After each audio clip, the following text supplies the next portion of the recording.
दोस्तों, देखिए भोजपुरी के खेसारी लाल यादव जी आजकल बहुत ज़्यादा चर्चा में हैं। नमस्कार दोस्तों, मैं कार्तिक और आप देख रहे हैं भोजपुरी चैंपियन सागर। आपको बता दें कि अभी के इस वक्त की बहुत बड़ी खबर निकल कर आ रही है।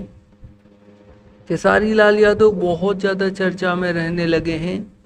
इसकी वजह है कि उन्होंने एक बॉलीवुड फिल्म के लिए गाना गाया है, जिस फिल्म का नाम है क्या नाम है शनि संस्कारी की तुलसी कुमारी। यह गाना जो है 2 दिन पहले रिलीज हुआ था और यह गाना जो है 9 मिलियन के तकरीबन व्यूज प्राप्त कर लिया है और ट्रेंडिंग में पहुंच चुका है यह गाना, जो कि काफ़ी बड़ी बात है और काफ़ी गर्व की बात है। पहले खेसारी लाल बॉलीवुड के साथ में काम नहीं करते थे,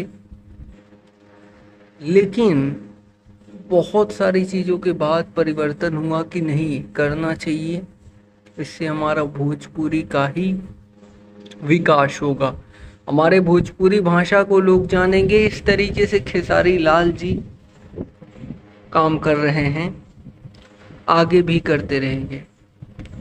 बाकी वीडियो पसंद आई हो तो वीडियो को लाइक करिएगा। चैनल पर पहली बार आए हैं तो चैनल को सब्सक्राइब करिएगा। जी धन्यवाद दोस्तों।